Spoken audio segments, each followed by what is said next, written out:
was all about energy, about the energy body, and about how absolutely everything is energy. So our bodies, skyscrapers, kitchen sinks, tables, chairs, everything is all energy.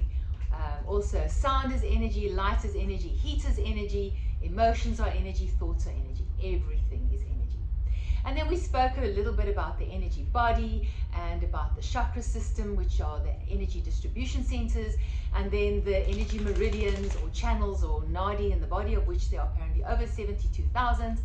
And we spoke about how every single cell, organ, tissue, and system in the body has its own blueprint in the energy system.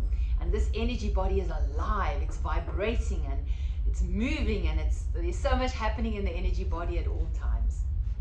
We also spoke about how energy can't be created or destroyed. It can only be converted from one form to another.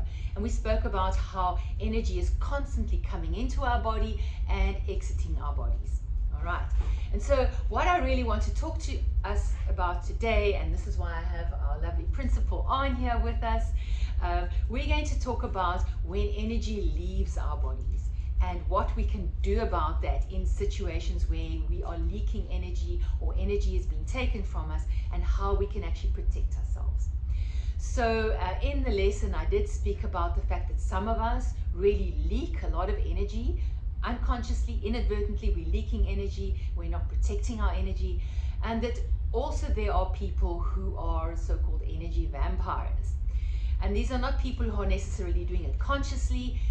It's the the drama queens of the world, the victims, the poor me's, the people who rage and stamp and storm, and the narcissists of the world. And it's because of their own wounding. But very often when we spend time with people like this, we feel absolutely exhausted and drained, and we really feel like our energy has been stolen from us. So, if we go into a room and there's a lot of people in the room, and we're able to observe energy, we'll see energy flowing and moving between people all the time. And that's natural and normal. But what I'm talking about here is when there's an abnormal drain of our energy. And this is drained by other human beings and or by discarnate entities. So that's what we're talking about today.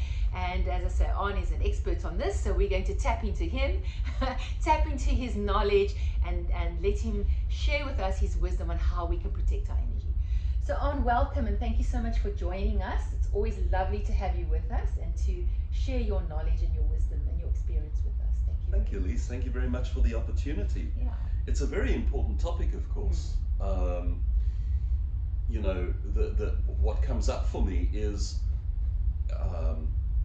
babies who are not loved fail to thrive. They don't grow.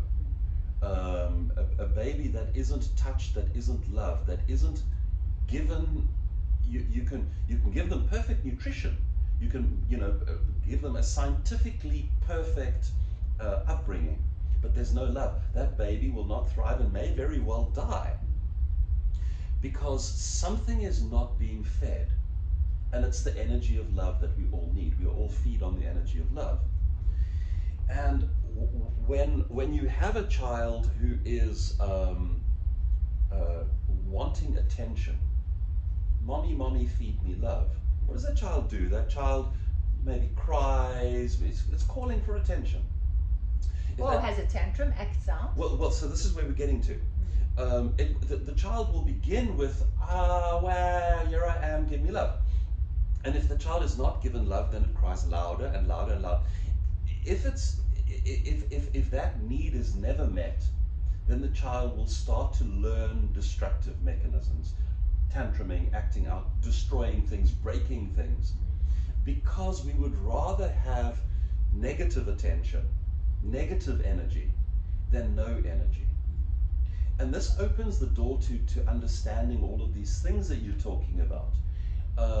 Where we are wounded on being loved, where we don't believe that we deserve love, or that we can, just ask for it, or where we believe that love is somehow toxic, where we were abused perhaps by parents, so that the love flow got toxified in one way or another, blocked, toxified. we still need to be fed. We're social beings. We need those around us to notice us, to see us, to affirm our existence. So that's where we develop these twisted patterns. These patterns of you used the example of raging. If I rage at you and you let me, if you don't disable me, if I rage at you, if you could see energy, you would see your aura starts to get perturbed. It doesn't remain peaceful and calm. It gets perturbed, and it breaks. I make holes in your aura. Wow, that's a terrifying thought. And then your emotions, your fear, your anxiety, particularly if I have groomed you a little bit, I've gotten you used to that when I rage, you're wrong. Then you're all on the back foot and you're fawning, or you're producing energy. So if we're doing this as a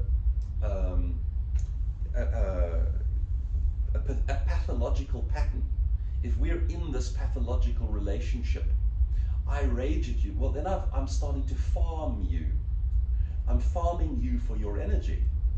I do something to open your energy field to me, and then you produce the energy, and then yum yum yum yum yum yum, I feed on your energy. I presume this is not a conscious pattern that's happening. Mostly not.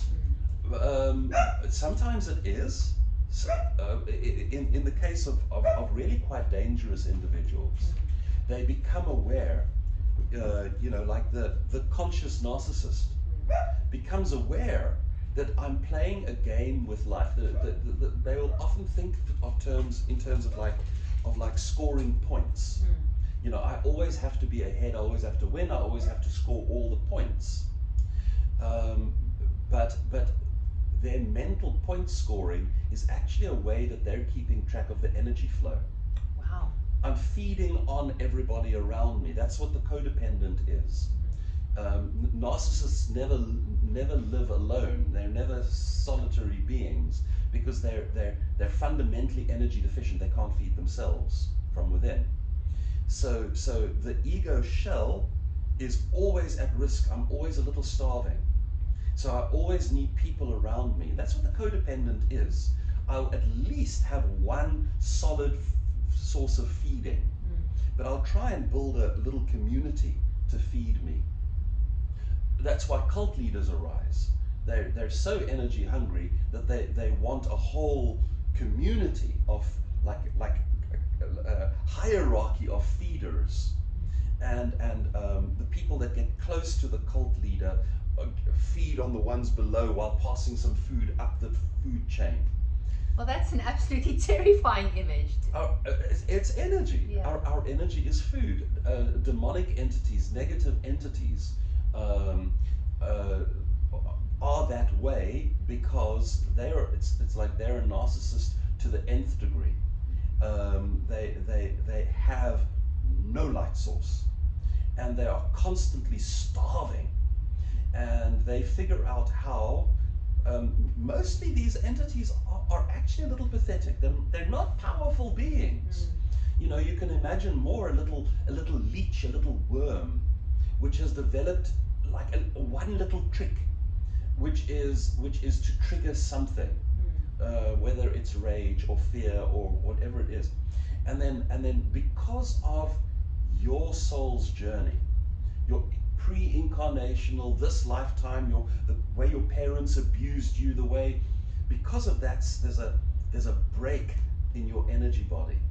There's a part of you. This is why we do soul reintegration. We go and fetch the wounded parts and we make them whole again. Because a part of you is stuck there. There's an energy break between you and that part. That's a little portal. That's a doorway. Now let's say, in my case, I responded always to fear, to anxiety, to pain. I respond with rage. Right. You know, I'm like, hello, you can't do that to me, I'm going to. So I would become potentially a food source for a rage demon. So a little entity that's figured out. So I get behind the wheel of my car, and whoa, little rage demon antennas prick up. We've food incoming, because as soon as somebody does something that this monkey doesn't like, I'm going to press his button, and then he's going to whoa, he's going to rage, and he's going to get a kind of a feeling of something in this raging that he's going to like, but I'm going to make food for my little passenger. Wow, that's really terrifying thought. Well, you know, once we understand how these things work, it becomes less terrifying. It's when you don't know how it works, you don't realize there's an entire ecosystem, an entire feeding ecosystem. We're very conscious of the food ecosystem, because you know, you've got to go to the store and you've got to buy it, and you've got to, but we're completely oblivious above that, this whole energetic ecosystem of feeding that's happening. But when you become conscious of it, you start to realize that what we really want is love. Yes. That's what we really want. And when someone has become so damaged, so wounded, so traumatized, toxified, that they can't feed on love, then they start feeding on lower frequency food. But this is like, it's like I say, what you really want is high quality nutrition. And then you can't do this high quality nutrition, so you live on nicotine, caffeine, cocaine, alcohol, you know,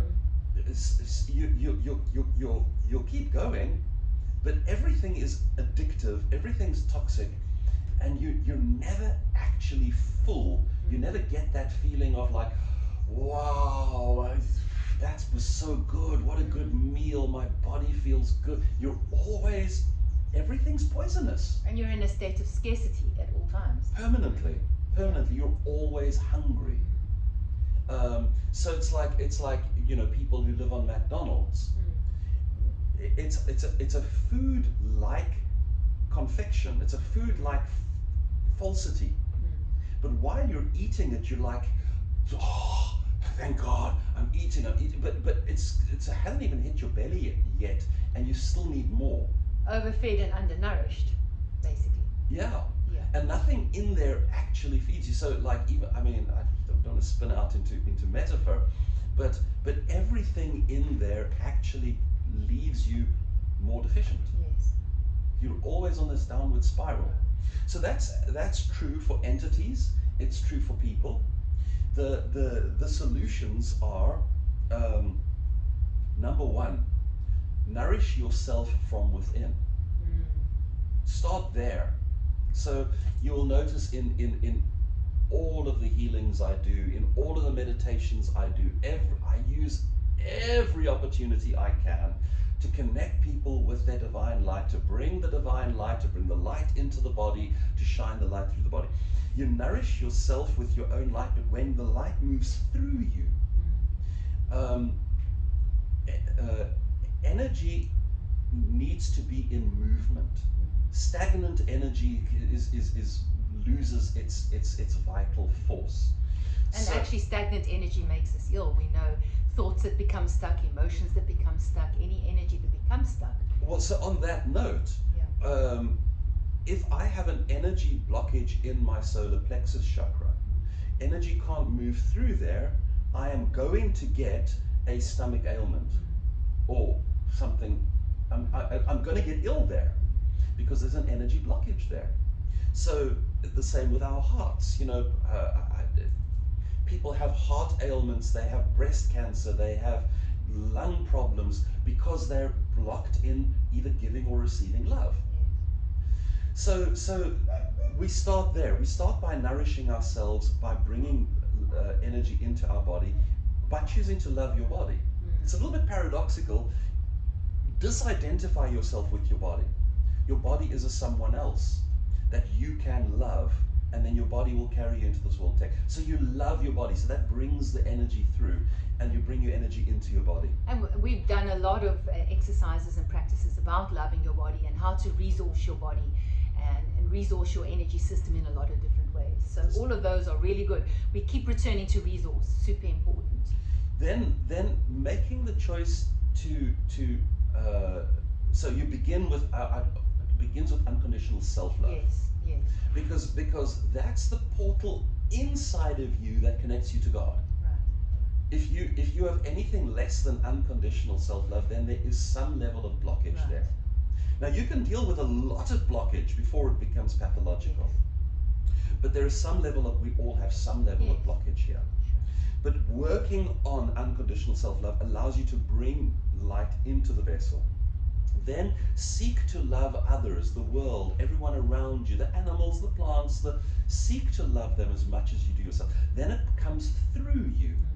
And this vessel, this complicated, amazing, multi-dimensional set of layered patterns in energy, that is the body, that is the mind, that is the emotional body, gets nourished when the light channels through. Yes.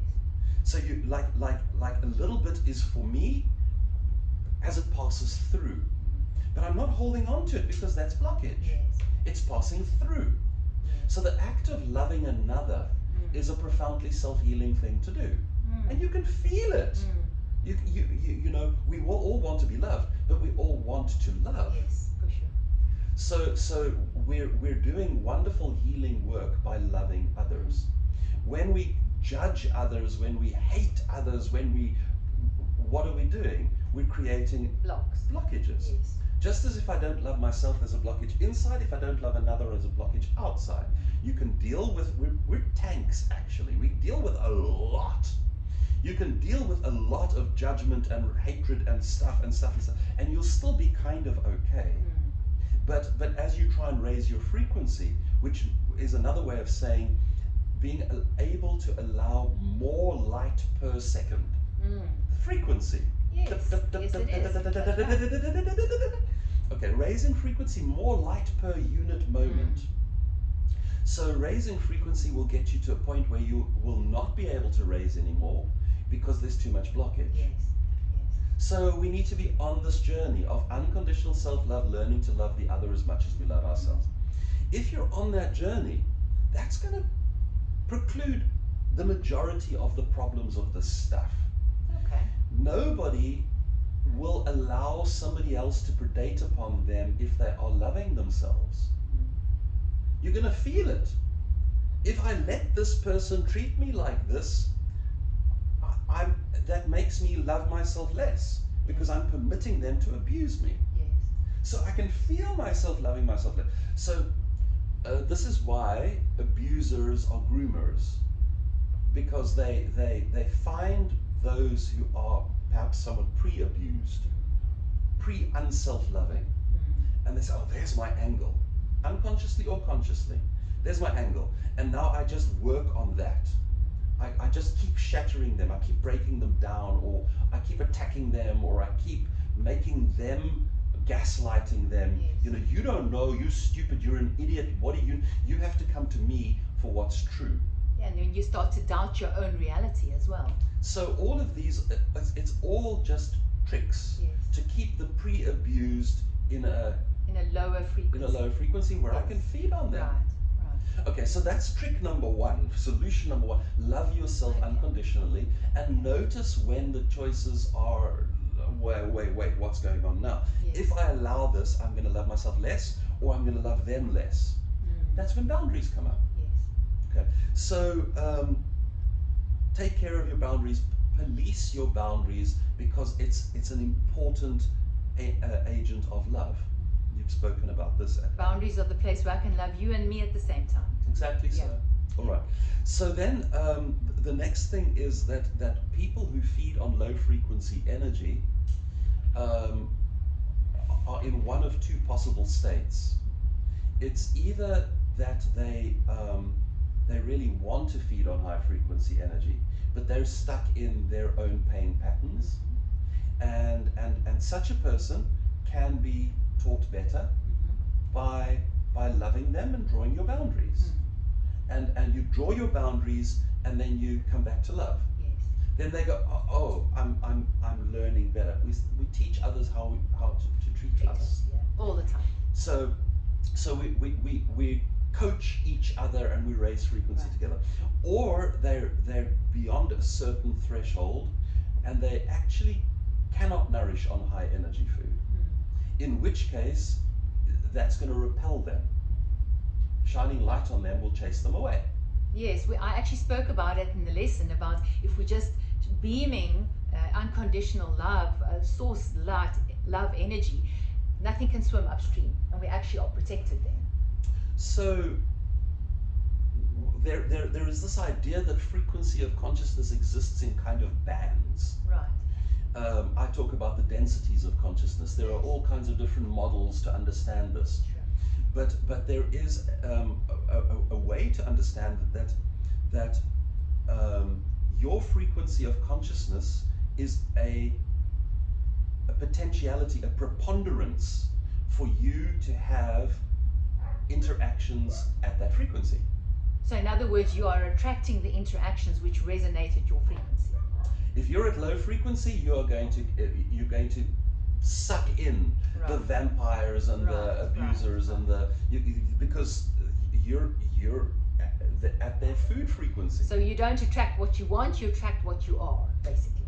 So raising your frequency of consciousness, which is another way of saying loving yourself unconditionally, which is another way of saying healing your blocks and wounds. Yes, it's all the same. Which is another way of saying awaken to the fact that you're the creator of your reality. Sure. That you can choose your experiences, that life will reflect you back at you. It's all the same thing. Yeah. Is that's the most powerful thing you can do. Now there are all kinds of additional things that you can do. There's I wear jewelry that is functional because it's made of crystals and it does things for me. But you can't abdicate your responsibility to these things. For me, it's more like I'm setting an intent, and I have to live that intent. I can't put on my protective jewelry and then go and do low frequency stupid things. Right. So everything else, in my view, is a metaphor. It's a stage prop. These are stage props. Right. That represent fundamental choices. And the fundamental choices, when you understand them, what they really are, it's actually really simple. Love yourself unconditionally, live accordingly, and seek to love others as you love yourself. Really, those are the rules. Get that right, and everything else is a learning process. Like what does it really mean to love myself unconditionally? How do I really live that? But then you are on the journey, your feet are on the path.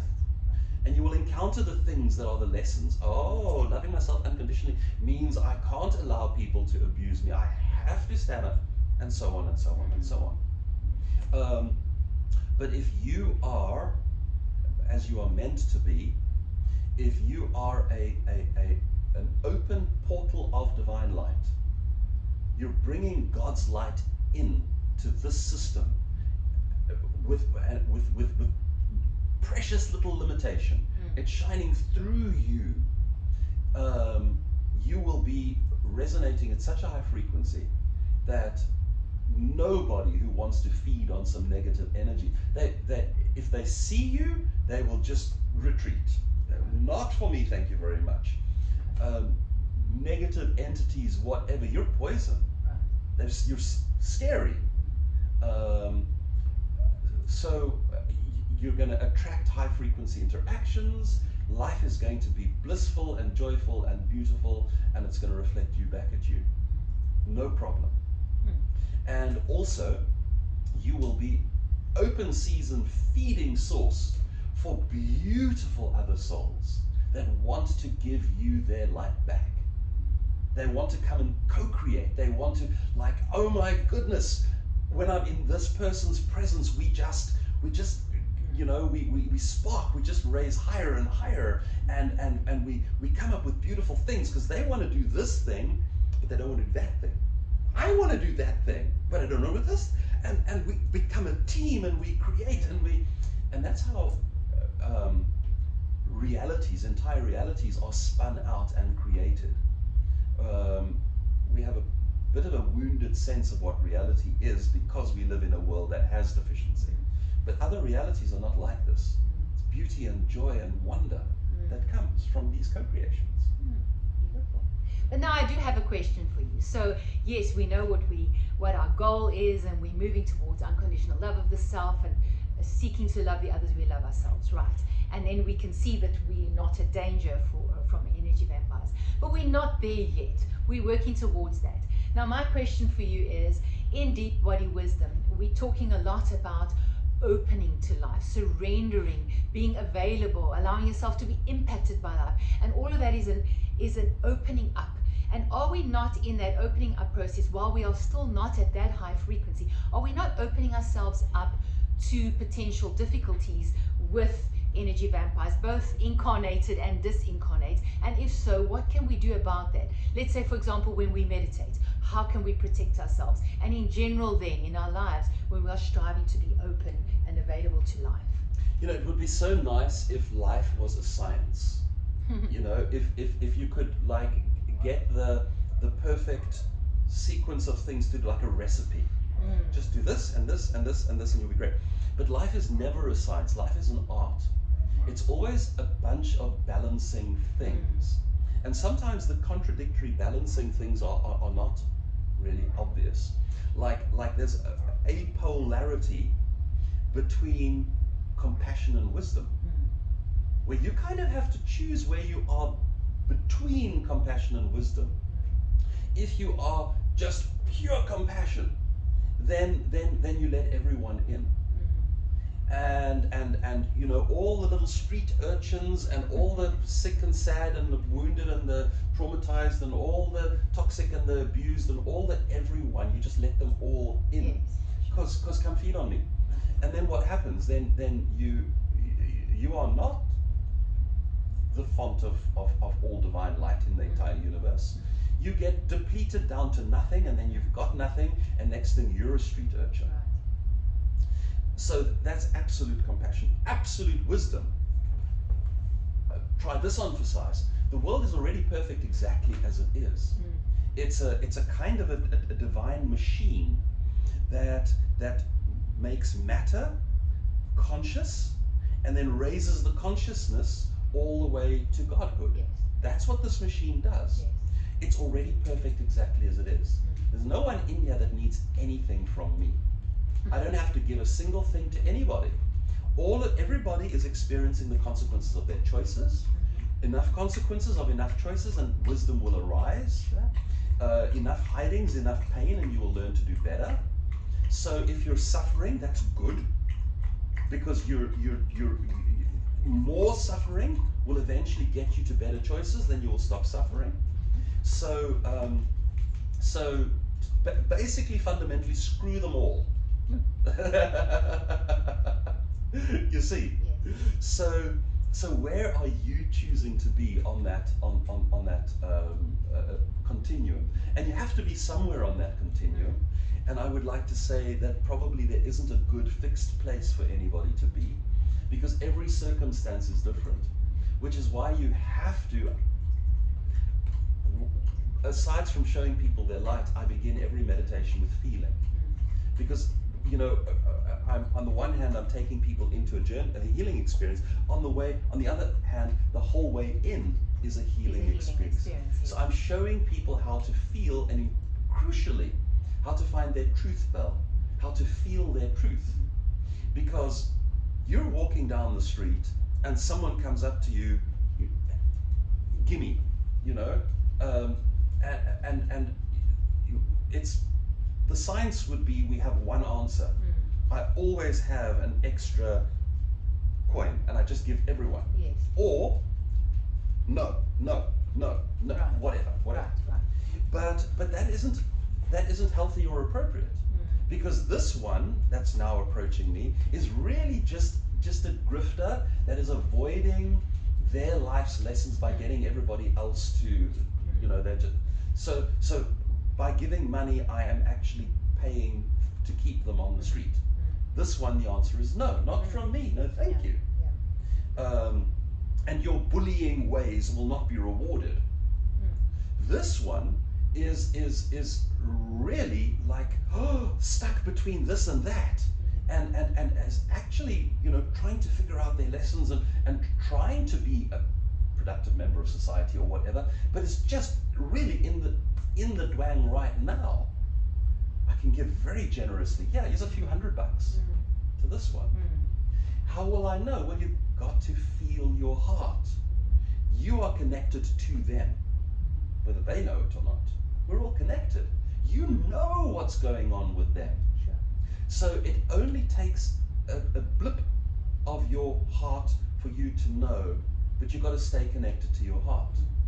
And when you're meditating, well, hopefully, meditation is the one time when you are like really stilling your mind and stilling your body and raising your light and shining your light, and as a part of your meditative practice, hopefully you are shining and creating your auric shell, and just checking that your auric shell is whole, that these shocking experiences that have happened haven't created a tear and you're not leaking.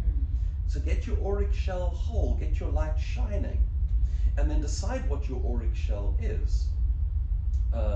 You know, for me, I choose, I don't let in that which is not love, truth, and joy. Because why would I let that in? So I'm shining light and I'm giving to the world, I'm putting that out, but there's a certain level at which, no thank you, not for me. I don't have only love, truth, and joy experiences in life. But when an experience that isn't of this high frequency arrives, I don't see it as some kind of a failing, or I've messed up, or I deserve it, or there's something here, I'm being shown something here. Or maybe you simply are an instrument of karma for another human being. Also, It could also be. Also. But the point is, life is so complicated. Yes. There's so many moving parts, so many variables, that we can't come up with simplistic answers. Sure. So really what I'm pointing to is, get in tune with your heart. Listen to your heart. Honor, respect, obey your truth. If your truth leads you wrong, then there's something interesting going on. It's like you needed this experience so that you would understand something. So you might find yourself tangling with a narcissist. Yes. And Which I've had the experience very powerfully. When you're there, you're saying, this is all wrong, this is all unfair, Yes. how can, why me, and it's just, you know, but if you've tangled properly with a narcissist, then you will develop your narcissist immune system. For sure. And then you see them coming a mile away. Absolutely. And then you'll never tangle with a narcissist again. Right. So the first time round might have been karmically contracted. Your divine soul said, before I leave that planet, I want to get that experience. Yes. And then it's done. So if your truth leads you to something, then you're supposed to have, or you are not listening to your truth. My truth said, oh, don't do that, but I wanted to. And then I landed in the poo. Yes. And well, okay. You know, I think it's also a little bit like building a spiritual immune system. You know, once you have tangled, for example, with a narcissist, Exactly. your immune system recognizes it in future, and you protect it against it in future. It's That's exactly. certainly been my experience. We with it. didn't come to this world to be enlightened beings. If enlightenment was what you wanted, you were already That's right. enlightened before you came. Yeah. We came here for these experiences. Enlightenment is merely what we do when we're done. It's That's it. just the exit. That's it. But the human experience it's this crap. It's the struggle and the muck and the mire and the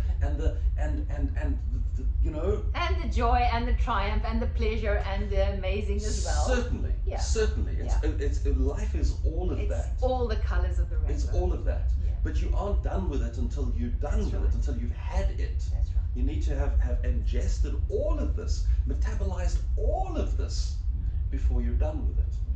So it's the journey. It's the journey of finding the balance of compassion and wisdom.